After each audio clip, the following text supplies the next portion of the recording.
विचिन्तये त्वं सुकान्तवृतं कान्तं त्वं कान्तं सर्वदोगतं त्वं गते द्वे गदेव त्वं वन्दे भक्तिकासुतं। સર્વ અવતારી સર્વ કારણના કારણ આપણા સૌના મોક્ષદાતા ઈષ્ટદેવ ભગવાન શ્રી સ્વામિનારાયણ સંપ્રદાય દક્ષિણ વિભાગ અધિષ્ઠાતા દેવ વડતાલવાસી શ્રી લક્ષ્મીનારાયણ દેવ હરિકૃષ્ણ મહારાજ, સારાય જૂનાગઢ પ્રદેશના પ્રાણ સમાન જૂનાગઢપતિ રાધારમણ દેવની છત્ર છાયામાં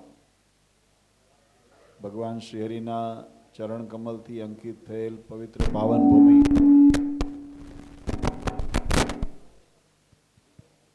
ભગવાન શ્રીહરિના ચરણ કમલથી અંકિત થયેલ પવિત્ર પાવન ભૂમિ એવા પીપલાણાને આંગણે આજની આ દિવ્ય સભામાં ઉપસ્થિત ધર્મકુળ આશ્રિત વાલા સર્વે અમારા પાર્ષદો, શ્રીજીના લાડીલા ધર્મકુળ આશ્રિત વાલા સર્વે સત્સંગી હરિભક્તો, સર્વ ધર્મ પ્રેમી સજ્જનો, સર્વ મોક્ષભાગી જીવાત્માઓ, દરેક ભક્તજનોને અમારા હૃદયપૂર્વક જય સ્વામિનારાયણ.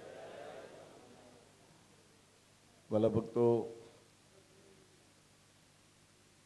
ભગવાન શ્રીહરિની અસીમ કૃપાથી આજે પીપલાણાને આંગણે આ દિવ્ય સભાનું આયોજન કરીને ભગવાનના મહિમાના, ભગવાનના સિદ્ધાંતોના, ભગવાનના ચરિત્રને શ્રવણ કરવાનો આપણને અવસર મળ્યો છે. એ આપણા ધન્ય ભાગ છે. આમ તો સોરઠની ધરા, જેના માટે સ્વયં ભગવાન શ્રી હરિ એમ બોલ્યા કે સરવારને સોરઠ દેશ અને પ્રિય સોરઠ વિશેષ. ભગવાને જેને પોતાના અંતર્મનની અંદર સ્થાન આપ્યું હોય એ આ જૂનાગઢ રાધારમણ દેવના જે તાબાના ગામડાઓ, આપણું જે આ સત્સંગ આ વિસ્તારનો, એના ભક્તોનો ભાવ કેવો હશે, આપણા વડીલોએ પૂર્વજોએ ભગવાનને કેવા રાજી કર્યા હશે કે જેને કરીને ભગવાને પોતાની પ્રાગટ્ય ભૂમિ એવા સરવાર દેશથી વિશેષ સોરઠને બતાવ્યું. એટલું જ નહીં, હમણાં થોડા દિવસ પહેલાં કેટલાક યુવાનો આવ્યા હતા અને મને એક પ્રશ્ન પૂછ્યો વડતાલની અંદર. મને કે બાપુજી, ભગવાન સ્વામિનારાયણ આ ધરા ઉપર મનુષ્ય તનું ધારણ કર્યું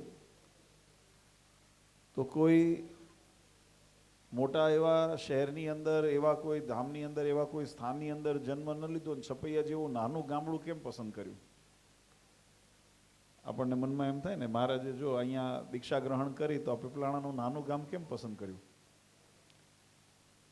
ત્યારે એનો ઉત્તર અમે કીધું કે શ્રીમદ સત્સંગી જીવન ભક્ત ચિંતામણી આદિ જ્યારે ગ્રંથને વાંચન કરીએ, ભગવાન સ્વામિનારાયણના દિવ્ય ચરિત્રોને જ્યારે યાદ કરીએ, આચાર્ય શ્રી વિહારીલાલજી મહારાજે હરિલામૃત આદિ ગ્રંથની અંદર પણ એનો વિસ્તારથી વર્ણન કર્યું.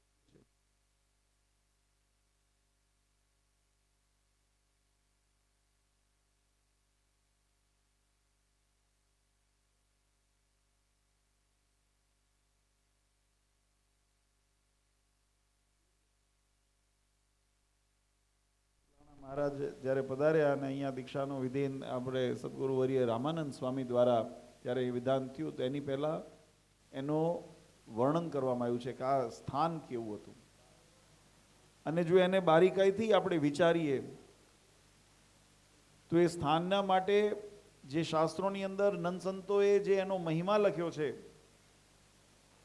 એના ભાવની અંદર એક સૂર જોવા મળે છે. ને સૂર હતો કે આ ગામમાં પૂર્વે જે ભક્તો હતા, ચારે વર્ણના લોકો હતા, એ પોતપોતાના ધર્મની અંદર રહેતા હતા અને શુદ્ધ ભાવે સાત્વિક ભાવને સાચવીને ભગવાનનું ભજન કરતા હતા, ભક્તિ કરતા હતા.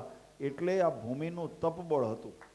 આ ભગવાનને એમનેમ નથી આવી ગયા, એમનેમ નથી આવ્યા, પણ જે આપણા વડીલોએ ધર્મપરાયણ જીવન જીવવાનો જે આગ્રહ રાખીને સાત્વિકતા અને પ્રમાણિકતા જે આપણી સનાતન ધર્મની, આપણી મનુષ્ય જે આપણી ધર્મની જે પ્રાથમિક આવશ્યકતા છે એવા નીતિમત્તાથી જીવન જીવતા અને યત્કિંચિત ભગવાનનું ભજન કરતા એનું ફળ, એનું જે પુણ્ય એ આ ભૂમિની અંદર હતું ને એનું તેજ હતું. એટલે ભગવાને એવી ભૂમિઓને પ્રગટ થવા માટે અથવા તો આવા ચરિત્ર કરવા માટે મહારાજે પસંદ કરી છે.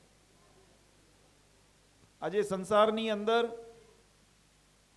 અનેક સ્થાન છે. મહારાજને આ વાત ભગવાન સ્વામિનારાયણે વચનામૃતમાં પણ સમજાવી. મહારાજ કે અમને તો જ્યાં ભગવાનનું ભજન થતું હોય, જ્યાં સંસારિક રાગનો ત્યાગ થતો હોય. મહારાજને વડતાલમાં મહારાજ સભા કરીને બેઠા હતા ત્યારે ચિમનરાવજી વડોદરાના હતા. એમને ભગવાનને કીધું કે તમે કોઈ ધનાઢ્ય વ્યક્તિ હોય, કોઈ સુખી વ્યક્તિ હોય, કોઈ સત્તાવાન વ્યક્તિ હોય, એને તમારા ઐશ્વર્ય પ્રતાપ દેખાડો. કારણ કે જગતની રીત છે કે મોટા હાલે એની પાછળ નાનો સમાજ હાલે. મોટાનો દેખાવ ને આપણે ઘણી વખત એમાં ઊંધાઈ પડ્યા. એ મોટાએ તો એની પાસે સગવડ હતી ને વધારાનું હતું ને એમાંથી લગ્ન આદિમાં દેખાવ કર્યા તો આપણે માથે દેવા કરીને કર્યા. નહોતી આવ્યા. ઓલાન પાસે વધારાનું હતું તો એને ગાડી વસાવી તો આપણી પાસે નહોતી તો એને આપણે જરૂર નહોતી, પણ તો એ જમીનો વેચીને ગાડીઓ વસાવી. આવું આ દેખાદેખીનું પરિણામ નથી થતું જગતમાં. એટલે સમાજની એક રીત છે કે મોટા કરે એમ નાના પછી આંધળું અનુકરણ કરે સમજ્યા વગર, જરૂર હોય કે ન હોય. પણ મહારાજને ચિમનરાવજીએ બહુ સદનર પ્રશ્ન પૂછ્યો કે મહારાજ તમે કોઈ એવા સુખી માણસ હોય, કોઈ મોટા પુરુષ હોય, એને તમે આ તમારા ઐશ્વર્યના દર્શન કરાવો તો એની પાછળ સમાજ સહેજે સહેજે વળે. ત્યારે મહારાજે બહુ એને ઉત્તર સુંદર કર્યો. મહારાજ કે અમે મોટાને શા માટે અમે કોઈ અમારા ઐશ્વર્યના દર્શન કરાવીએ કે અમારા ભગવાનપણાની પ્રતીતિ કરાવીએ? કારણ કે એને જો કદાચ વિશ્વાસ થશે, અમારા ઉપર રાજી થશે અથવા અમારા માટે અહોભાવ થશે તો એને પોતાના સત્તા અને સંપત્તિનું ગુમાન હોય અને એમ વિચારે કે હું આ સંપત્તિથી અથવા તો અમારી સત્તાથી હું ભગવાનને પણ પામી લઈશ ને અમને ભગવાનને બાંધવા માટે દુર્યોધને શું કર્યું? ભગવાન કૃષ્ણચંદ્ર મહાભારતનો પ્રસંગ છે. જ્યારે યુદ્ધની ઠેરી ગઈ કે હવે યુદ્ધ કરવાનું જ છે એટલે મામા શકુનીએ દુર્યોધનને તૈયાર કરીને મોકલ્યો કે તમે જઈને ભગવાન કૃષ્ણને પોતાના પક્ષમાં લેવાનો પ્રયત્ન કરો કે જો એ પક્ષમાં હશે ને તો આપણા માટે જીત સહેલી થશે. અને દુર્યોધન ગયા પણ ભગવાને ત્યાં ચરિત્ર કર્યું ને ભગવાને બહુ સુંદર એક યુક્તિ કરી. કારણ કે આવ્યા હતા કોઈને ભગવાન યાચક આવે તો એને નિર્દોષ તો મને નારાજ થઈને જવા ન દે. ભગવાનનો એક દયાળુ સ્વભાવ છે. એટલે ભગવાને કીધું કે મારે એમને એમ ના પડાય. પણ મહારાજે યુક્તિ કરી. મહારાજ કીધું હું જો મારી પાસે બે વસ્તુ છે, એક બાજુ હું છું અને એક બાજુ મારી નારાયણી સેના છે અને મારું એક બીજું પ્રણ છે કે હું યુદ્ધમાં શસ્ત્ર નહીં ધારણ કરું. એટલે દુર્યોધનને મનમાં, કારણ કે સત્તા અને માનનું જેને અભિમાન હતું ને, દેહાભિમાન, ભગવાનનો મહિમા હોય ને એનો સ્વભાવ જુદો હોય. પણ જેને ભગવાનનો મહિમા ન હોય એને પોતાની પાસે રહેલી સંપત્તિ, સત્તા અને શક્તિનું એને ગુમાન હોય અને એ ગુમાનમાં અહંકારમાં એ પોતાનું અધપતન નોતરે. રાવણ પાસે ઓછી શક્તિ નહોતી પણ એ શક્તિ જ્ઞાન બુદ્ધિની સાથે એને જે અહંકાર હતો ને એ અહંકારે વિનાશ કાળે વિપરીત બુદ્ધિ એની બુદ્ધિને ભ્રષ્ટ કરી. એમ દુર્યોધન જ્યારે ભગવાન પાસે ગયો ત્યારે ભગવાને આ યુક્તિ કરી. ભગવાનનો જો મહિમા હોત તો ભગવાને અર્જુનજીને પહેલાં કીધું કે ભાઈ પહેલાં એ મારી સામેરી દ્રષ્ટિ પહેલી એના ઉપર પડી છે એટલે એને પહેલાં માંગવાનો. દુર્યોધને મોટો થયો કે ભાઈ હશે આ, અને અર્જુનજીને કીધું કે તમે માંગો. ત્યારે અર્જુનજીએ કીધું મને તો પ્રભુ તમે જોઈએ છે. તો અર્જુનજીએ ભગવાનની માંગણી કરી મારે તો તમે જોઈએ છે. દુર્યોધનને એમ થયું કે આ મૂર્ખ છે. દુર્યોધનને શું થયું કે આ મૂર્ખ છે. આટલી મોટી નારાયણી સેના એને મળતી હતી. આ તો યુદ્ધ કરવાનું હતું, આ થોડી લાડવા ખાવા જવાનું હતું. અહીંયા તો યુદ્ધની જરૂર હતી. ત્યાં સૈનિકની જરૂર પડે. યુદ્ધને વાતોથી ન જીતાય, ત્યાં શિષ્ટાચારથી ન જીતાય. યુદ્ધની અંદર તો ખબાખબી બોલાવી પડે. તમે બધા ધીંગાણા જોયા હોય, કર્યા હોય, ગામમાં થયા હોય, સાંભળ્યા હોય, ખબર હોય. એને વાતોથી, શિષ્ટાચારની મીઠી વાતો કરીને ત્યાં મંત્રોચ્ચાર કરીએ તો ત્યાં ન ચાલે. અહીંયા તો જે કરવું ખરાખરીના ખેલ થતા હોય. ત્યારે દુર્યોધનને એમ થયું કે આ અર્જુન નક્કી મૂર્ખ છે. એક બાજુ નારાયણી સેના હતી અને એને માગી લીધી હોત તો હું આ તકનો લાભ લઈ લઉં. એટલે એને પછી ડાપણ બતાવ્યું કે હશે, ચાલો મારો નાનો ભાઈ છે ને એટલે એને નારાજ નથી કરવું. જો નારાજ નહોતા કરવા 5 ગામ આપી દેવાતા ને. જો એટલી બધી દયાળુતા અને વિવેક હતો તો ભગવાન શાંતિદૂત બનીને ગયા હતા ને કે ભાઈ 5 ગામ આપી દો તો અમારા પાંડવો એમાં સુખી રહી રહેશે, અમારે યુદ્ધ કરવું નથી. તો જો દયાળુતા અને વિવેક હતો, નાનો ભાઈ છે પણ મૂળ તો સ્વાર્થ હતો. અને આ વાત એટલા માટે કહું છું વાલા ભક્તો, ઘણી વખત મહારાજે સત્સંગી જીવન ગ્રંથની અંદર આસુરી તત્વનું મહારાજે લક્ષણ બતાવ્યું છે. એમાં 2 પ્રકારના લક્ષણ બતાવ્યા છે, સાત્વિક યુક્ત લક્ષણ અને આસુરી યુક્ત, તામસી યુક્ત લક્ષણ. આપણે જોઈએ ને અસુર, અસુર એટલે રાક્ષસી વૃત્તિવાળા. તો એવા જે રાક્ષસી વૃત્તિવાળા હોય ને એની અંદર બે પ્રકારના અંદર રહેલા ગુણો રહેલા છે. એટલે ઘણી વખત આપણે ભૂલ ખાઈ જઈએ. આપણી દ્રષ્ટિ શું વિચારે? હિંસા કરતો હોય, દારૂ પીતો હોય, જુગાર રમતો હોય, વ્યભિચાર કરતો હોય, આદિ કોઈ એવા જે તામસ ગુણના પ્રધાનપણે જે ગુણ કહેવાતા હોય એવું આચરણ કરતો હોય એને અસુર કીધા. આપણે એને જ જોઈએ. પણ મહારાજે એની અંદર સત્સંગી જીવનની અંદર દ્વિતીય પ્રકરણની અંદર મહારાજે બહુ સુંદર વ્યક્તિ બતાવી છે. મહારાજ કે એટલું સીમિત નથી અસુર, સાત્વિક ગુણે હોય. સાત્વિક ગુણે કેવો હોય એની અંદર મહારાજે બહુ સુંદર વિવેકથી ઘણી બધી વાતો લખી છે. એમાં પ્રથમ લક્ષણ બતાવ્યું ભગવાન અને ભગવાનના અવતારોનું યુક્તિએ કરીને ખંડન કરતો હોય. પછી ભક્તોના મધ્યની અંદર મોટો ભક્ત છે એવો દેખાવ કરતો હોય. આસુરી વ્યક્તિ કેવો દેખાવ કરે? આડંબર, પાખંડ જેને કહેવાય એવો પાખંડ કરે કે જોનારને ભલભલાને મનની અંદર ભ્રમણા ઊભી થાય કે ઓહો આના જેવો. આપણે ત્યાં ગુજરાતીમાં એક કહેવત છે બગ ભગત, બગલા જેવો ભગત. આ દ્રષ્ટાંત આપણે સાંભળ્યું છે ને. બગલો તળાવના કાંઠે એ આમ એક પગ ઉપર ઊભો હોય ધ્યાન મુદ્રાની અંદર. એટલે માછલીઓને એવું થાય કે કોઈ મોટા તપસ્વી આવ્યા છે, કોઈ મોટા સાધુ પુરુષ આવ્યા છે. અને કેટલા તપસ્વી છે. વચનામાં સત્સંગી જીવનની અંદર મહારાજે લખ્યું વાત વાતમાં એટલી તમને મોટો પ્રભાવ નાખવા પ્રયત્ન કરે, અંતર્મનની અંદર કપટ હોય અને કપટે યુક્ત પણ એ ભગવાનનો દ્રોહ કરે, ભગવાનની આજ્ઞાનો દ્રોહ નહીં. વ્યાખ્યા પણ વચનામૃતમાં મહારાજે કરી છે. મોટપને ભગવાનના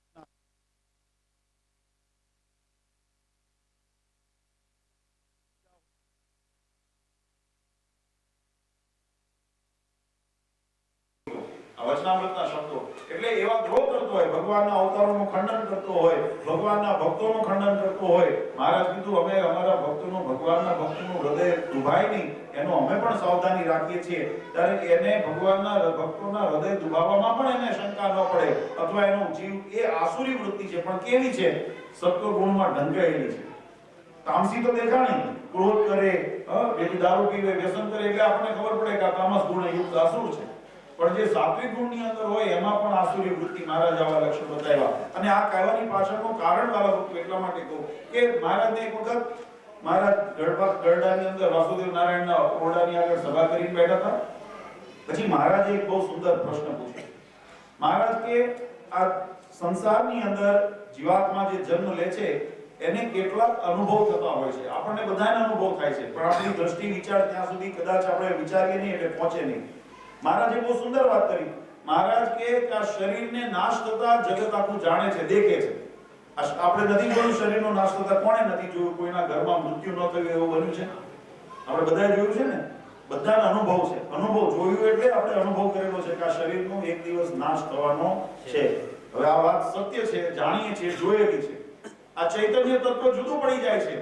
શબ જ્યારે શરીરમાંથી આત્મા નીકળી જાય પછી શબને આપણે ગમે તેટલું હલાવીએ, એને જમાડીએ, એની આગળ તમે એનું ભાવતું મૂકો, પહેરાવો, એને કોઈ ફરક પડતો નથી. એ જીવ તત્વ જુદો થઈ ગયો એ પણ જોયું છે.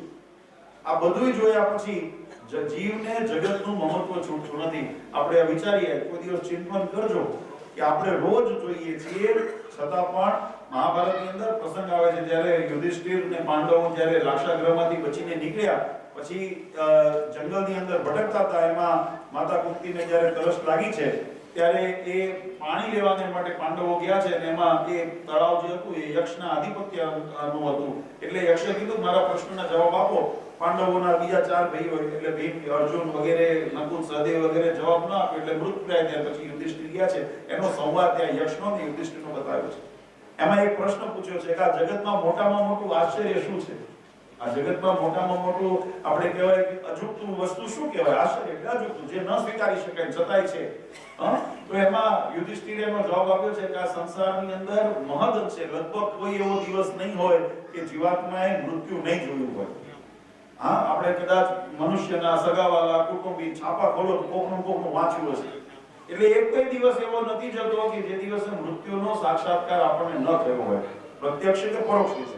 પણ આપણે બધા એનું જાણ્યું છે પણ છતાંય આપણને મૃત્યુનો અહેસાસ નથી થતો, આપણે એક દિવસ આ સંસાર મૂકીને જતું રહેવાનું છે એવો આપણને ભાર નથી રહેતો, અને એ ભાર નથી રહેતો એટલે આપણે દેહ અને દેહના સુખને માટે આપણે રાત દિવસ જે કાળી મજૂરી કરતા હોઈએ કે કાળા ધોળા કરતા હોઈએ એ કરીએ છીએ, પણ આત્મકલ્યાણ માટેનું સાધન કરતા નથી. આ મોટામાં મોટું ચોંકાવનારી વસ્તુ છે કે જે શાશ્વત છે, જે જીવાત્મા જેના મોક્ષ માટે આપણે કરવાનો આપણને અવસર મળ્યો છે, તક મળી છે, એનું ચિંતન આપણને થતું નથી, આપણને માત્ર દેહના સુખને. એટલે ભગવાન સ્વામિનારાયણ કીધું આ જગતનું જે હેત છે એ જીવાત્માને ટળતું નથી. અને બીજું ભગવાન સુખના સિંધુ છે, એ શાસ્ત્રના જ્ઞાન થકી, સત્સંગ થકી, હમણાં સંતોએ હમણાં ભક્તોએ વાત કરીને ભગવાનની દયાળુતા કેવી છે, ભગવાનની મોટપ કેવી છે, ભગવાન કેટલા કરુણાનિધાન છે, કેટલા સુખના સિંધુ છે, જેના આમ કહેવાય કે જેના સુખની આગળ તો સ્વર્ગાદિના સુખ પણ નરક સમાન ભાસે એવા અક્ષરધામના સુખના અધિપતિ એવા પૂર્ણ પુરુષોત્તમ ભગવાન, એનો મહિમા આપણે સત્સંગ દ્વારા જાણ્યો છે, પણ છતાંય ભગવાનમાં હૃદયમાં પ્રધાનપણું આવતું નથી, જોઈએ એવું હેત થતું નથી. અને સ્ત્રીઆદિ જે પદાર્થો હોય, જે માન મિલકત હોય, જગતની અંદર આપણે જે વસાવેલું હોય એનું મહત્વ છૂટતું નથી. એની પાછળનું શું કારણ છે? અને આ અનુભવ આપણને લગભગ બધાને થતા હોય. ત્યારે મુક્તાનંદ સ્વામી સત્સંગની માં એમને પ્રયત્ન કર્યો ઉત્તર કરવા. મહારાજને કીધું, મહારાજ એનું કારણ તો વૈરાગ્યનો અભાવ છે. વૈરાગ્ય રાગની વ્યાખ્યા પહેલા સમજીએ. કોઈ પણ વિષયની અંદર અનુરાગ થવો, એની અંદર હેત થવું, બંધાવું, એનું નામ રાગ. તમે જગતના વિષયની અંદર, પદાર્થની અંદર તમે એનો માલ માનો ને એનો રાગ. એનો માલ મનાય ને. જો હું તમને એક દ્રષ્ટાંત આપું એટલે વાત સમજાય કે તમને એક રસ્તામાં જતા એક હીરાનો ટુકડો મળ્યો હોય અને એના જેવો તમને કાચનો ટુકડો મળ્યો હોય. હવે તમારી પારખી આંખ છે, તમે જો ઓળખી જાઓ, સમજાય કે આ હીરો છે, તો તમે કાચને ઉપાડશો કે હીરાને ઉપાડશો?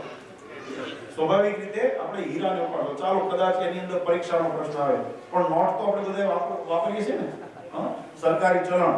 તો એની અંદર 10 રૂપિયાની નોટ પડી છે અને એક બાજુ હવે 2000 બંધ થઈ ગયા એટલે કોઈ નો કહેવાય, પણ માનો 500 રૂપિયાની નોટ પડી છે, તો તમારી દૃષ્ટિ 10 ઉપર આકર્ષાશે કે 500 ઉપર આકર્ષાશે? 500 ઉપર. તો એ તમે કાચા પડ્યા. કોઈ હોય તો લ્યો લઈ લો, ભલામણ પડી છે તો એટલા કાચા પડ્યા ને, એ લ્યો પડી છે તો લ્યો નો ઉઠાવો. કેટલા કાચા પડ્યા, કેટલા સીધા પડ્યા. કાચા પડ્યા નહીં, સીધા પડ્યા. સરળ કહેવાય. પણ છતાં એક વ્યવહારિક વસ્તુ છે કે તમે 500 ઉપર કેમ કે એનો તમને મહિમા સમજાણો છે, એનો માલ સમજાણો છે. એમાં ખબર છે કે આવી 10 ની 50 નોટ એની અંદર આવે, બરાબર? તો તમને એની કિંમત સમજાણી છે. એમ જગતના વિષયની અંદર મહારાજ કે એને રાગ થયો છે, એટલે એ રાગે કરીને એને મમત્વ બંધાણો છે, એટલે એનું નાશવંત હૃદયમાંથી એનો ભાવ પડતો નથી અને ભગવાનનો એવો અનુરાગ નથી થયો. ભગવાનના સ્વરૂપની અંદર એવું હેત નથી થયું. મહિમા જાણ્યો છે પણ અંતરમાં ઉતર્યો નથી. એટલે વૈરાગ્યનો અભાવ છે, એટલા માટે એને આ જગતનું મિથ્યાપણું નથી મનાતું અને નાશવંતપણું નથી મનાતું, અથવા તો જગતના ઘાટ પણમાંથી ટળતા નથી અને ભગવાન સંબંધી ઘાટ છતાં નથી. ત્યારે મહારાજે બહુ સુંદર વાત કરી. મહારાજ કે મુક્તાનંદ સ્વામીને કે તમારી એ વાત તો સાચી, જીવનમાં વૈરાગ્ય નથી એટલે જગતના વૈરાગ્ય, એનો રાગથી વિરક્ત થવું, એનું નામ વૈરાગ્ય. તો જેને કે જગતના રાગથી વિરક્ત નથી થયા એટલા માટે એને જગતમાં રાગ છે. પણ મહારાજ કે અમને એક એનું બીજું કારણ પણ એની અંદર વધારે વિચાર કરતા અમને સમજાય છે. એને શું સમજાય છે કે જીવાત્મા સત્સંગ કરે છે, પણ સત્સંગ કરતી વખતે પણ જેવો ભાવ ને જેવી વૃત્તિ હોય ને એ અંગને નિર્માણ વધારે કરે છે. એટલે જો સત્સંગ કરવાથી પણ ઘણી વખત આપણે કેમ ભજન કરીએ છીએ, ભક્તિ કરીએ છીએ, દાન કરીએ છીએ, પુણ્ય કરીએ છીએ એટલે અમારું કલ્યાણ થઈ જાય, એવું સરળ ન માનશો. આ વાતને સમજવા જેવી છે. એટલું સરળ ન માનશો. કેમ? મહારાજ કે જીવાત્મા સત્સંગ કરતી વખતે મોર એટલે શરૂઆતની અંદર જ્યારે કરતો હોય ત્યારે મનની અંદર ઘણી પ્રકારની વિભ્રાંતિઓ, ચિંતન થતા હોય અને જેવું ચિંતન વિભ્રાંતિ કરતા થકા સત્સંગ કર્યો સત્સંગ, કથાનું શ્રવણ કર્યું, પણ મનની અંદર માનો કે કામ શત્રુ વધારે પ્રધાનપણે વર્તતા, એની વિભ્રાંતિઓ હતી. માન શત્રુ અંદર નડતું હતું, અંતર્મનની અંદર, અંતરશત્રુની અંદર માન એક એવું હતું, તો માને કરીને માનની વિભ્રાંતિ હતી. એટલે કરે સત્સંગ પણ મનમાં ચિંતન છે નું હોય કે મારું મોટપ વધી જાય, મારું માન વધી જાય, મારું સત્કાર થવા માટે, મને હાર મળે, મને મોટપ મળે, હું જઉં કદાચ જુનાગઢ તો મને આવકાર મળે, મને ઉતારા પાણી મને, આ બધું મનમાં ચાલતું હોય. ક્યાં ચાલતું હોય? વિભ્રાંતિઓ ક્યાં હોય? બુદ્ધિની અંદર, મનની અંદર. કરીએ છે સત્સંગ, અહીંયા કથામાં આવ્યા, કોઈને વ્યક્તિગત ન લેશો પણ આ તો એક સ્વભાવને સુધારવાનો એક અવસર છે એટલા માટે વાત કરું છું. આપણે અહીંયા સભામાં આવ્યા અને કદાચ ભૂલે ચૂકે આયોજકોએ ઘણી તૈયારીઓ કરી હોય, આગેવાનો હોય, મોટેરા હોય, એના નામ લખવાનો, કદાચ કોઈનું ભૂલાઈ ગયું તો મનની અંદર શું ચાલતું હોય? અહીંયા બેઠા છો, અહીંયા આગળ શું સાંભળવા બેઠા છો? ભગવાનના ચરિત્રો, ભગવાનનો મહિમા, તમે દર્શન કરવા, સત્સંગ કરવા આવ્યા છો ને, પણ મનમાં વિભ્રાંતિ શું ચાલતી હોય? માન ન મળ્યું, મારું સન્માન ન થયું, મને યાદ ન કર્યો, આ બધું ચાલતું હોય ને. તો જેવા અંગને બંધાતા જેવી વિભ્રાંતિએ યુક્ત કરીને તમે સત્સંગ કર્યો છે, તો પોષણ મળ્યું તો ક્યાં ગયું? એ વિભ્રાંતિને મળ્યું, એટલે અંગ પરિવર્તન થયું નહીં. એટલે મહારાજે જો કેટલો સુંદર વાત સમજાવી, એવો દરેક કામ, ક્રોધ, લોભ આ બધા અંતઃશત્રુઓ છે, જગતના વિષયો છે. તમે દ્રષ્ટિએ કરીને ભગવાનના દર્શન કરવા જાઓ, પણ ચપળ આંખો રાખીને તમે જ્યારે કરતા હો ત્યારે તમને ભગવાનની અંદર એકાગ્રચિત ન થાય, બીજું બધું ઘણું બધું આવે અને ઘણું બધું જોતા હોય, કોણ શું કરે છે, કોણ શું બોલે છે, મને કોણે હાર, કોને મળ્યું, કોને ન મળ્યો, કોને મોટો મળ્યો, કોને નાનો મળ્યો, આ બધી જ્યારે દ્રષ્ટિ કરતા હોય એટલે શું થાય? એ વિચારે યુક્ત કરીને કર્યો સત્સંગ, પણ સત્સંગ પહોંચ્યો નહીં, સત્સંગનું ફળ આપણને યથાર્થ પ્રાપ્ત ન થયું. અને એ વિભ્રાંતિ, જે અંગ મનમાં જે સંકલ્પો હતા એને પોષણ મળ્યું, પછી એ પોષણ દ્રઢ થતું જાય અને એક સમય એવો આવે કે જ્યારે એ અતિશય બળવાન થઈ જાય. સત્સંગ એ કરીને જ થયો, પણ અતિશય જ્યારે બળવાન થઈ જાય ત્યારે તમને સત્સંગથી વિમુખ કરી નાખે. અતિ માન મળી ગયું, અતિ મોટપ મળી ગઈ, અતિ સત્તા મળી ગઈ, અતિ જ્ઞાન મળી ગયું, આ બધી પ્રાપ્તિ તમને થઈ અને એ પ્રાપ્તિ કરતા કદાચ સત્સંગના યોગમાં રહીને જ થઈ છે, પણ અંતે એ પોષણ ક્યાં ગયું? એ અધર. આ બધા છે ને સાત્વિક આસુરી ગુણો છે બધા. હા, દેખાય આપણને સત્વ ગુણ જેવા, પણ છતાંય ભગવાનના માર્ગની અંદર વિઘ્ન ઊભા કરે એનાથી મોટા અસુર કોઈ. ભગવાનની પ્રાપ્તિની અંદર વિઘ્ન ઊભા કરે એવી મનની વૃત્તિઓ હોય, બાહ્ય એવા હોય. અને એટલા માટે મહારાજે વચનામૃતની અંદર આ વાત સમજાવી. મહારાજ કે એટલા માટે સાવધાન થઈને પોતાના અંગનો વિચાર કરવો અને આવા કામાદી, ક્રોધાદી, લોભાદી, માનાદી જે પણ તમને એમ લાગતા હોય કે આ અંતઃશત્રુઓ હજુ મારી અંદર કંઈક રહ્યા છે, તો મહારાજ કે પહેલા એને ટાળવા. ભજન કરવાની ઉતાવળ ન કરી, કારણ કે એવા યુક્ત થઈને જો ભજન કરશો ને તો એવા એ અંગને પોષણ મળશે અને એ અંગને પોષણ મળશે તમને કામી કરશે, લોભી કરશે, માની કરશે, પણ ભગવાનના ભક્ત નહીં થવા દે. ભગવાનના ભક્ત જો યથાર્થપણે થવું હોય તો પહેલા આને ત્યાગ કરવાનો પણ મહારાજ કે કોશિશ કરતું રહેવું. અને એ કરતા થતા ભગવાનનું ભજન કરતા રહેશો તો તમારા પ્રયત્ન સામે ભગવાન જોશે ને, તો કાં તો તમને પ્રયત્નમાં સફળતા મળશે, તો નિસંદેહ તમે જેને કહેવાય નિર્વિકાર થઈને, નિર્મળ થઈને ભગવાનના ધામના અધિકારી બનશો. પણ જો એ પ્રયત્ન કરતા કરતા માનો કે છોટા નાના મોટા કદાચ દોષ રહી જશે ને, તો પણ ભગવાન તમારા પ્રયત્નને જોશે, તમારા ભાવને જોશે અને તમારી બુદ્ધિને જોશે. મહારાજ કે તમે સબુદ્ધિ આ હિંસા નથી કરી અથવા તો ક્રોધ નથી કર્યો, અનાયાસે કદાચ થયો હોય, પ્રયત્ન કરતા છતાં પણ આ તમે નથી ટાળી શક્યા, તો મહારાજ ત્યાં દયા કરશે, બાકી દયા કરવાના નથી. હમણાં ભગતે વાત કરી ને તો આ પ્રશ્ન મને એમ થયું કે મહારાજ કે મહારાજ આપણા દુઃખ, આપણા અધર્મના કર્મ સામે નથી જોતા, કલ્યાણ કરે છે. મહારાજે પણ આ વાત લખી, પણ એનો અર્થ એ નહીં જાણીને અધર્મ કરીએ ભગવાન નહીં જુએ. એ તો કર્મ જેવું થશે એવું ફળ નિર્મિતિ થશે. અવશ્યમેવ ભોક્તવ્યમ કૃત કર્મ શુભાશુભમ. જીવાત્માના કર્મ ઉપર, એટલે કહેવાની પાછળનો ભાવાર્થ અલગ હોતો છે. મહાભારતની અંદર જ્યારે આ પ્રસંગ બન્યો ને ત્યારે દુર્યોધને એ ભગવાનના મહિમાને ન સમજ્યો, એને નારાયણી સેનાનો મહિમા સમજો. તો એ સેનાએ સહિત બધી હોવા છતાં ભીષ્મ પિતામહ, દ્રોણાચાર્ય, કૃપાચાર્ય, અશ્વત્થામા જેવા મહારથીઓની સેનાને પોતે દુર્યોધન પોતે પણ કર્ણ જેવા મહારથીઓ હતા. એ કોઈ સામાન્ય નહોતા. એક એક જણ એક એક રાજ્યના જો એકલા ઉભા હોય તો એ સેનાઓને હરાવે એવા સામર્થ્યવાન હતા. પણ છતાંય ભગવાન નહોતા પડખે. એટલે શું થયું અંતે? યત્ર યોગેશ્વર કૃષ્ણો યત્ર પાર્થો ધનુર્ધર તત્ર શ્રી વિજયો ભૂતિ ધ્રુવાની કે મતી.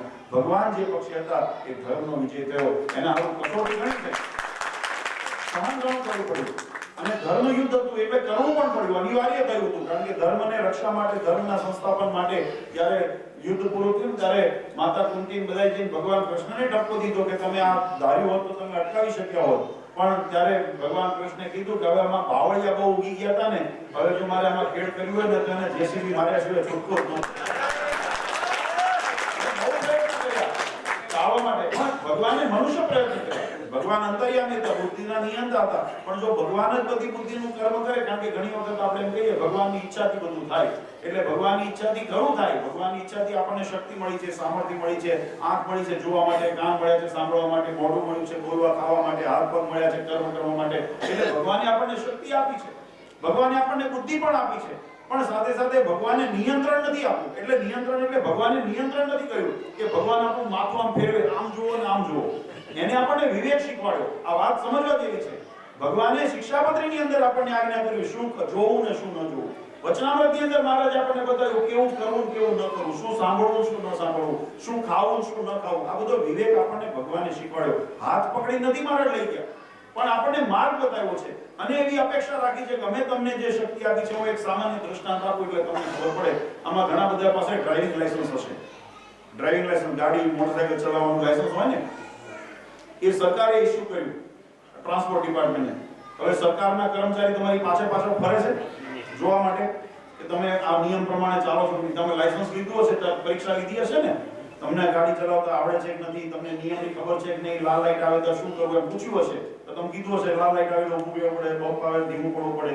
લાયસન્સ લેતી વખતે આમ તેમ ચલાવતા હોય એને કદાચ આ અનુભવ નહીં થયા હોય, પણ જેને લાયસન્સ કઢાવ્યું છે અને તે કાયદેસર કઢાવ્યું છે, પાછું બે નંબરમાં કઈ ખબર નહીં હોય, કાયદેસર હું માનું છું લગભગ કઢાવતો, તો એને પ્રશ્ન પૂછે છે.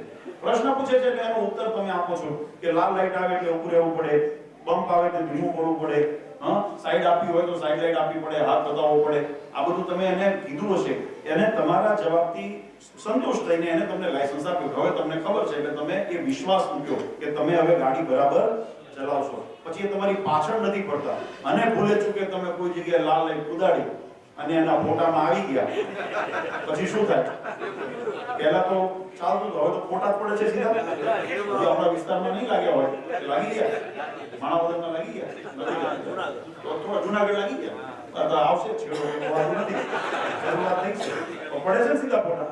હવે કહેવાનો ભાવ એવો છે કે તમારા ઉપર વિશ્વાસ મૂક્યો લાયસન્સ આપતી વખતે કે તમે નિયમનું પાલન કરશો. એમ ભગવાને પણ આપણને શક્તિ આપી, બુદ્ધિ આપી, આપણને ઇન્દ્રિયો આપી, કર્મ કરવા મનુષ્ય દેહ આપ્યો, પણ સાથે સાથે ભગવાને વિશ્વાસ આપ્યો, જ્ઞાન આપ્યું અને વિશ્વાસ મૂક્યો કે અમે શિક્ષાપત્રીનું આજ્ઞા કરી છે એનું તમે પાલન કરશો. એટલે ભગવાને આપણને શક્તિ આપી અને વિશ્વાસ સાથે સાથે મૂક્યો. હવે આપણી જવાબદારી છે કે આપણે એના કાયદા પ્રમાણે કામ કરીએ. અને જો નહીં કરીએ ને કોઈ દિવસ જમના આમાં પછી આમાં આ લૌકિક હોય ને તો એની અંદર કેમેરા બગડે ખરા. ઓલા યમદૂતના કેમેરા બગડતા નથી. અને જે દિવસે તમારા એ પાપનો ઘડો ભરાણો, કોઈ વખત પહેલા છે ને ઘણી વખત પહેલી આની ભૂલ થતી હોય ને, હવે તો જો કે કડક થઈ ગયા હોય, અને પહેલા એવું કહેતા પહેલી ભૂલ હોય ને તો એમને વોર્નિંગ આપીને જવા દે, બીજી ભૂલ હોય તો ઠપકો આપીને જવા દે, ત્રીજી ભૂલ હોય તો થોડો નાનો મોટો દંડ કરે, ચોથી ભૂલ થાય એટલે થોડા વધારે કડક થાય, પાંચમી ભૂલ થાય એટલે તમારું લાયસન્સ કેન્સલ કરી નાખે. એમ થાય ને? એમ આ પહેલા એટલી હવે ખબર નહીં શું પદ્ધતિ પડી, કારણ મારે અનુભવ નથી એટલે મને કોઈ દિવસ એવું પૂછાણું નથી, પણ આજે આપણે જોયું હોય એટલું હોય તો કહેવાનો એમ ભગવાનના દરની અંદર પણ ભગવાન પણ જીવાત્મા પહેલી ભૂલ કરે ને નાની મોટી તો ભગવાન એને અજાણ્યો જાણી, અજ્ઞાની જાણી એક વખત ક્ષમા કરી શકે કે હશે એને ખબર નહોતી એનાથી ભૂલ થઈ ગઈ. મહારાજ એને તક આપે પ્રાયશ્ચિત કરવાની, તક આપે સુધારવાની. બીજી વખત કદાચ ભૂલ કરે તો મારા થોડા કડક થાય, એને ધક્કો આપે, થોડી નાની મોટી શિક્ષા કરે, નાનું મોટું અનુભવ થાય, આપણને ઠોકર વાગે એટલે ખબર પડે કે આ કઈ તમારાથી ભૂલ થઈ છે.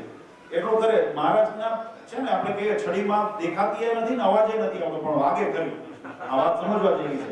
એ સમજાય તો સમજાય. ઘણાને અમે જોયા છે ભગવાનની આજ્ઞાનો દ્રોહ કર્યો હોય, ભગવાનના સિદ્ધાંતનો દ્રોહ કર્યો હોય, એ આખી જિંદગી ભગવાનના મંદિરની અંદર સાધુ તેંદ્રિયા હોય કે હરિભગત તેંદ્રિયા હોય, એ મર્યા છે ને ત્યારે એના જીવડા પડ્યા છે. એવા અમે નજરે જગતને સમજાવવી બહુ અઘરી છે. એ સમજવું, એને અહેસાસમાં લેવું અઘરું છે. બાકી અમે નજરે જોયા છે જીવડા પડી મળ્યા છે. પણ કે છતાંય એટલે ભગવાન આપણા ઉપર જ્યારે વિશ્વાસ મૂકતા હોય તો પહેલા આપણને સાવધાન કરે, પછી છતાંય કદાચ ન માની અને કરીએ તો થોડોક મોટો એકાદ મહારાજ આપણને ઝટકો આપે કે જેથી કરીને જો સમજી જઈએ પાછા વળી જઈએ તો. પણ જ્યારે બહુ અતિશય થઈ જાય ને પછી રાવણ ને દુર્યોધન જેવા જ્યારે વિચારો થવા માંડે, કંસ જેવા જ્યારે વિચારો થવા માંડે, એવી પ્રવૃત્તિઓ જ્યારે થાય ને ત્યારે ભગવાન પછી હાથમાં શિશુપાળે કેટલા ભગવાનના અપરાધ કર્યા, 100 અપરાધ કર્યા, ત્યાં સુધી ભગવાને સહન કર્યા. અને ભગવાને એને માતાને વરદાન આપ્યું હતું, વચન આપ્યું હતું કે હું 100 ગુના સુધી એનું નહીં વધ કરું. પણ 100 જ્યાં પૂરા થયા પછી ભગવાને દયા નથી કરી ક્ષણ માત્ર માટેની. એ ત્યાં વિરાટ સ્વરૂપ લીધું અને સુદર્શન ચક્ર દ્વારા એનો શિરને છેદ કર્યો. એવું શ્રીમદ ભાગવતની અંદર આ પ્રસંગ આવે છે. કહેવાની પાછળનો ભાવાર્થ વાલા ભક્તો એ છે કે આપણને અવસર મળ્યો છે, આપણને ભગવાન એમ કેમ પ્રકારે આપણને સમજણ આપતા હોય, સાવધાન થજો, સુધરી જજો, ભગવાનની આજ્ઞાનો સિદ્ધાંતનું અનુસંધાન રાખી અને ભગવાનનું ભજન કરજો. જો ભગવાનની આજ્ઞામાં રહ્યા તો ભગવાન આપણું રક્ષણ ને પોષણ બંને કરે છે. આ વાત સમજો. ભગવાને એટલી ખાલી આપણી જવાબદારી એવું નથી લીધું ધામમાં લઈ જશું, મહારાજ કે આ લોકમાં પણ સુખ્યા કરશું અને પરલોકની સુખની પણ પ્રાપ્તિ કરાવશું. મહારાજ એવું આપણા ઉપર બંને રીતે આ સંસારમાં અને મને એક બતાવો, ભગવાનની આજ્ઞામાં રહેતો હોય, આ જીવનમાં કસોટી આવે, કારણ કે અસુરની અધર્મની સાથે લડવું હોય ને એટલે સહન કરવું પડે. ઘણી વખત ધર્મદેવ ભક્તિ માતાને સહન કરવું, રાજા હરિશ્ચંદ્રને સહન કરવું પડ્યું, વસુદેવ દેવકીને સહન કરવું પડ્યું. જેને જેને ધર્મ અને સત્યનો માર્ગ અપનાવ્યો છે ને બધાના જીવનની અંદર સંઘર્ષ ને કસોટીઓ આવી છે, પણ એની અંદર ભગવાને રક્ષા પણ કરી છે અને ભગવાને ઉગારી પણ લીધા છે. એટલે આપણને રક્ષણ અને પોષણ બંને એ પરમાત્માની જવાબદારીની અંદર આપણે આવીએ, પણ ક્યાં સુધી? જ્યાં સુધી ભગવાનના થઈને રહીએ ત્યાં સુધી. ભગવાન આપણો વાળો આપણો થવા દે નહીં. ભગવાન ઉપર ભરોસો રાખો, જેમ પ્રહલાદજીએ ભરોસો રાખ્યો. હિરણ્યકશ્યપે ધગધગતો થાંભલો પ્રગટાવ્યો અને કીધું કે તારા ભગવાન જો સાચા હોય તો આને થાંભલાને બાદ પડે. બરાબર? અને પ્રહલાદજીએ ભરોસો રાખ્યો ભગવાન, અને એની અંદર એક કીડીની હેર કથામાં બતાવી છે, એક જ્યોતિ જોઈ અને તો એની રક્ષા થઈ મારી થાય છે. એટલો ભરોસો હતો ભગવાન ઉપર, અને થાંભલો ફાટ્યો, નરસિંહ અવતાર ભગવાન ઉપર થયો. આ પ્રમાણ આપણને આપે છે. તો એ ભરોસો રાખો. આપણે તો એવો પરીક્ષા નથી, મહારાજે કીધું એવું આંદોલન ક્યાંય કરશો નહીં, પણ આજ્ઞામાં રહેજો. આપણને કઈ થાંભલે બાદ પડવાનું નથી કીધું હજુ સુધી. ક્યારના જીવનમાં એવી સંઘર્ષ આવ્યો કે થાંભલે બાદ પડવો પડ્યો, ધગધગતા થાંભલે? એવી કસોટી તો નથી આવી ને. પણ છતાંય મહારાજ કીધું કે આપણે તો જે પરિસ્થિતિ નાની મોટી, આપણે તો ક્યાં, એ તો મોટી કસોટી હતી. આપણે તો કેટલી નાની કસોટી પાર ન કરીએ કે એક 100 રૂપિયાનો 500 રૂપિયાનો જો આપણને લાભ થતો હોય ને તો કે આપણે એટલું તો હવે જૂઠું બોલાય, અહીંયા આપણે 500 રૂપિયા આપણી નીતિ છે, આપણી નૈતિકતા છે. આપણો સ્વાર્થ ક્યાં આપણને લઈ જાય છે? જીવનની અંદર જેને કહેવાય મોટું સામ્રાજ્ય, મહારાજ કે ત્રિભુવનનું રાજ જો લૂંટાતું હોય તો ભલે લૂંટાય. મહારાજ કે બ્રહ્માંડ જેવું જો માથે દુઃખ આવ્યું હોય ને, બ્રહ્માંડ જેટલું જો દુઃખ આવ્યું હોય તો પણ ભગવાનનો ભક્ત એની છે મારે ઉગરવું તો મારા ભગવાન ઉગારે તો આ પરાકાષ્ઠા સત્સંગની સમજણની પરાકાષ્ઠા હોવી જોઈએ, અને એને સાચો સત્સંગ કીધું, એને શું કીધું. બાકી આપણે ઘણી વખત શું છે, મોટી મોટી વાતો કરીએ અને પછી આચરણ કરવામાં આવે ત્યારે પછી ખબર પડે, ખરા કરીના થાય ને ત્યારે પેલા ઢોલ વાગે ને સુરવીર, ત્યારે જે સુરવીર હોય એ તો, અને હું તમને અહીંયા આગળ સભામાં કીધું હતું, મેં કીધું એ ઢોલની રાય ન જોવે સુરવીર હોય તો એને ખબર પડે કે અહીંયા ધીનાણો થાય છે, અથવા તો અહીંયા કોઈ આપણી માં બેન દીકરી કાબુ કરે છે, એ કોઈ રાહ જોવો પડે, ઢોલ વાગે તો હું જઉં તો જાય. અને ઘણા હોય ને મોટી મોટી વાતો કરતો હોય પણ ખરેખરના ઢોલ વાગે તો ગોદડા પડતો હોય, ઓછી થાય. તો એને આવા છે. એટલે જગતની અંદર એવું થાય કે ભગવાનની ભક્તિનો માર્ગ તો સુરવીરતાનો માર્ગ છે, નિશ્ચયનો નિષ્ઠાનો માર્ગ છે, અને આજે અમને આનંદ છે. અને આ હતું ને એટલે ભગવાન અહીંયા આવ્યા. તમે એના પૂર્વ ભાગની અંદર તમે જુઓ ને તો જે ધામની અંદર ભગવાને ચરિત્રો કર્યા છે ને એ ધામનો મહારાજે જેતપુરની અંદર ગાદી જ્યારે ગ્રહણ કરી ત્યારે એનો ઉલ્લેખ આગળ વાંચો કે એમાં કેવા ગુણ હતા. મહારાજે સ્થાનને પસંદ કર્યું. ભગવાન રામચંદ્રજી અયોધ્યા પધાર્યા, તમે રામાયણ વાંચો કોઈ દિવસ, અયોધ્યાની નીતિ કેવી હતી. એટલે જ્યાં ભગવાનની આજ્ઞાનું પાલન થતું હોય, જ્યાં પવિત્ર વાતાવરણ હોય, સતોગુણ પ્રધાન જ્યાં વર્તતું હોય, ભગવાનની ભક્તિ થતી હોય, દરેક વર્ણ પોતાના ધર્મની અંદર મર્યાદાની અંદર રહીને તમે સદાચારનું પાલન કરતા હો તો ભગવાન એવા પુણ્યશાળી પ્રદેશને પસંદ કરતા હોય છે. અને એ એનું પ્રમાણ છે કે આપણું પીપળાણા, આપણું નજીકના પંચાળ આદિ બધા જે સ્થાનો મહારાજે અહીંયા તો મેઘપુર આદિ બધા જે પવિત્ર સ્થાનો છે કે જ્યાં મહારાજના ચરણ કમલ અંકિત, ત્યાં દિવ્ય રૂપે, ત્યાં મનુષ્ય રૂપે, ત્યાં નમસંતોએ અહીંયા અનેક વખત આગમન કરીને આ બધા સ્થાન તો ભગવાનના પૂર્વ એટલે કે રામાનંદ સ્વામીના વખતના સત્સંગના રંગે રંગાયેલા સ્થાનો છે. આ બધો વિસ્તાર એનાથી. એટલે આપણે ભાગ્યશાળી છીએ, અને વિશેષ ભાગ્યશાળી એ છીએ કે અત્યારે કળયુગના વિષમ વાતાવરણની અંદર પણ આપણી મતિ હજુ પણ ભગવાનના એક વડવાઓ છે, ભગવાનને રાજી કર્યા ને આપણે પણ ભગવાનને રાજી કરવા એમના વચનની અંદર સ્થિર થઈને રહ્યા છે. આપણી એ સ્થિતિ આજે પણ છે, અને એ સ્થિતિ કાયમ રાખશો ને તો મને વિશ્વાસ છે કે જગતની અંદર આ છેલ્લો જન્મ છે, હવે આપણે ફરી જન્મ લેવાનો વારો છે. તો આમાંથી ભટક્યા તો પછી કઈ નક્કી નહીં, તો ત્યાંનો ક્યાં કેમેરા પકડાશો એ પછી ફોટો આવશે કે એમના ફોટો ક્યાં આવશે, કયા રોડોના નાકમાં લીધે છે, બીજા નાકમાં બધા એને પછી લમદંડ કથા કોઈ વખત કરાવશું. સાંભળો એના વિકલ્પો છે. પછી પસંદગી કરજો એમાંથી કે આપણે આમાં જવું, આમાં જવું. તો એમાં શું કે કેમ નથી? આપણે તો પસંદગી કરવી છે ભગવાનના ધામમાં જવું છે, એના સિવાય બીજો વિકલ્પ નથી. એટલે વધારે સમય નથી કે ઠંડીનો સમય છે, આજે બધા ભક્તોને અનાયાસે ભાવ હતો. પીપળાણાનો સત્સંગ આમ તો નાનપણથી ઘણી વખત મારે અહીંયા આવવાનો પ્રસંગ બન્યો છે, અને બહુ સારા અમને હરિભક્તોનો ભાવનો માટે ખૂબ ખૂબ અમને આદર છે. ગયા વખતે જ્યારે આવ્યા હતા ત્યારે મારે કહ્યું કે વાડીમાં અહીંયા સભાનું અહીંયા જ આપણે સભામાં હરિભક્તોની એક અમારી પાસે અરજી પેન્ડિંગ છે અને આજે જ અમે માણાવદર અહીંયા ધર્મેન્દ્રભાઈ સાથે ચર્ચા કરતા હતા કે વહેલામાં વહેલી તકે તમારી અરજી જે પધરામણીની છે થોડો સમયનો અવકાશ થોડો મારી સાથે તમે બધા થોડો સહકાર આપજો કારણ કે પ્રવાસો ઝાઝા રહે છે અને પધરામણી કરવી એટલે એ લાગત 3-4 દિવસ અમને મળે તો અમે કરી શકીએ એટલે એના કારણે થોડો વિલંબ થાય છે પણ હું ચોક્કસ પ્રયત્ન કરીશ કે બને એટલી વહેલી તકે અમારો આપણને આવો દિવ્ય સત્સંગ ને ભગવાનનો મહિમા સમજવાનો આપણને અવસર મળ્યો. તમને બધાને મળીને ખૂબ આનંદ થયો. કુકલાણા અને આજુબાજુના વિસ્તારના બધા ગામના ભક્તો આવ્યા છો આટલી ગાડીની અંદર પણ કારણ કે મને હતું કે રાતની સભા છે કે ગામ પૂરતી જશે પણ બહાર ગામથી ઘણા બધા આવ્યા છે એટલે સારું પાછળ કાળા કરતા જવું એના કરતાં ટાઈમે સભા પૂરી કરીએ તો બહુ આનંદ થયો અને આવો ને આવો સત્સંગનો ભાવ રાખજો મારા ભક્તો. જગતના રવાડે કદાચ કોઈ છે ને મનની અંદર એનો ગ્લાનિ ન કરવી કે આપણો ધર્મનો કોઈએ હાનિ કરી કારણ કે ધર્મની હાનિ નથી થતી એ વ્યક્તિ પોતાના જ્યારે કોઈ અધર્મ આચરણ કરે ને અથવા તો એ ડંકે એમ કે જો અમે દુર્યોધને દ્રૌપદીના વસ્ત્ર ચીરવાનો પ્રયત્ન કર્યો બરાબર ભગવાને લાજ રાખી કથા એ છે પણ એને પ્રયત્ન કર્યો તેનું નુકસાન કોને ભોગવવું પડ્યું દ્રૌપદીની આબરૂને માનો એ તો સતી જ કહેવાના એ તો સતીની અંદર જ હજુ આજે પણ દ્રૌપદીને સતી જ કહેવાય છે પણ એ આસુરી વૃત્તિ જે હતી એમ કદાચ જગતની અંદર કોઈ આવું આસુરી કરતા હોય સફળ થતા હોય ને તો એનાથી બહુ પ્રભાવિત ન થવું એ આસુરીમાં જ કપવાના છે અને ભગવાનની આજ્ઞામાં જે રહ્યા છે ને એ દૈવી જ રહેવાના છે ભગવાનના ધામના અધિકારી એનો બળ રાખો આપણે જે મળ્યું છે એનો પ્રયત્ન મહિમા રાખી અને ભગવાનનું ભજન કરજો. વધારે સમય ન લેતા અંતમાં પરમ કૃપાળુ વિષ્ણુદેવ ભગવાન શ્રી સ્વામિનારાયણ જૂનાગઢથી રાધારમણ દેવ પરમ પૂજ્ય સનાતન ધર્મ ધુરંધર આચાર્ય શ્રી અજેન્દ્ર પ્રસાદજી મહારાજ ગાંધીવાળા માતુશ્રી અમારા સમસ્ત ધર્મ ગુરુ પરિવાર વતી આપ સૌને અંતરના આશીર્વાદ આપી મારી વાણીને વિરામ આપું છું. મારે એટલી વિનંતી કરવી છે કે જ્યાં બોર્ડ માર્યો ને એમાં ખાલી ચોગડો છે ને પાંકડો કરવો છે. આવતો વર્ષે સાકો તો જોઈએ. હા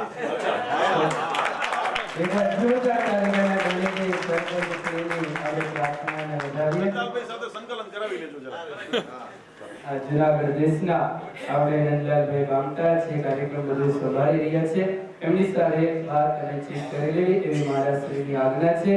તો ખૂબ સરસ ભક્તજનો દિવ્ય થોડા આશીર્વાદ નવમા વંશજ હજી મહારાજશ્રી એવા ફરીવાર એકવાર જોરદાર તાલીઓના ધ્વનિથી આપણે વધારીએ. તો અત્રે જે ભક્તોના નામ બોલાય તો પૂજ્ય મહારાજશ્રી પાસે પધારી અને પ્રસાદીની પુષ્પમાળા તે ગ્રહણ કરશે. વલ્લભભાઈ પૂજાભાઈ જાદવભાઈ